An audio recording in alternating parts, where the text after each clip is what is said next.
Sadly, this is an issue that Uber and Lyft don't really want to put in their books, or prefer to sweep under the carpet, or don't respond to. I have personally, on the phone, via text, email, spoken to countless female Uber and Lyft drivers over the year that have complained about this. And guess what? Uber and Lyft are not doing anything about it. In fact, a lot of police are not writing reports on this, right? So if this happens to you, you do as this lady did. You turn to the media, you get TV, you get the reporters involved and break the story. Yes, it's very hard to talk about this, I agree, but you need to be protected. Other women and men as well. There's also men Uber or Lyft drivers that get threatened and sexually abused. So this one, female Uber driver threatened, sexually abused in Evansville.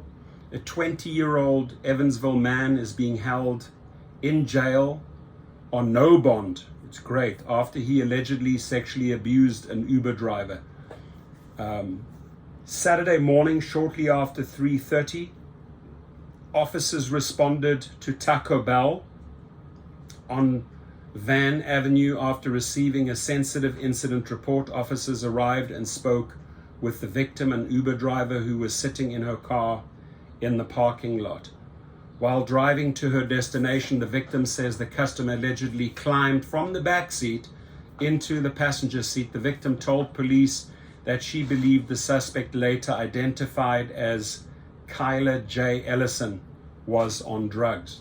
According to an affidavit, Ellison made a sexual comment and moved his hand onto her upper thigh while saying, "Just calm down, baby, it's fine." The victim told police she ordered Ellison to get his hands off her, but he would not.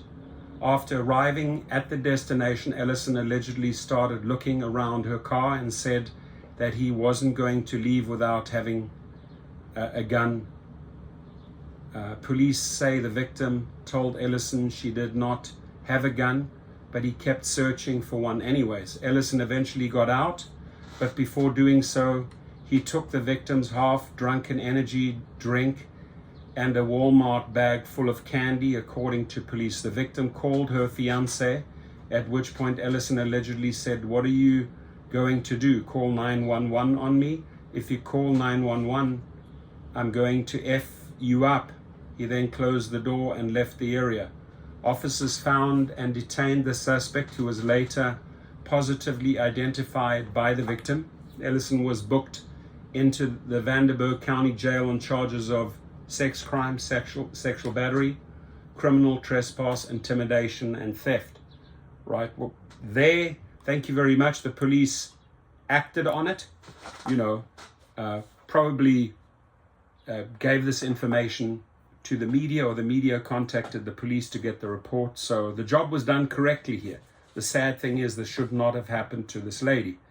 And the sad thing is that Uber and Lyft don't have protective mechanisms in place to be, more strict, more harsh with these type of perpetrators, so they get away with it. And again, I'm basing my feedback here, my opinion, after speaking to countless women, right? The shit that they have to go through. And again, there are also men, again, that get sexually abused or threatened, right, by the passengers, by the riders. David Risher, you just started at Lyft. Look at this, address this. Bottom line is, you got to know the background. You got to know what other issues or other crimes a rider has committed, right? You got to have access to some records. You can't just let these thugs or these carjackers or rapists or killers on the platform so easily. So again, another story, another day. To the female drivers out there, this takes a lot of courage to come forward, to go to the media, right? Most of the people don't want to talk about this. So I encourage you, be brave, step up, tell your story. If a police officer doesn't want to take your report, or if Lyft doesn't want to take your report, escalate it. Go to this police station officer and let them know, hey, that individual didn't want to take a report. If they don't want to take a report, go to the media. Contact your reporters. Tell them, right? But you got to get the story out, because yes, it is embarrassing to Lyft and Uber.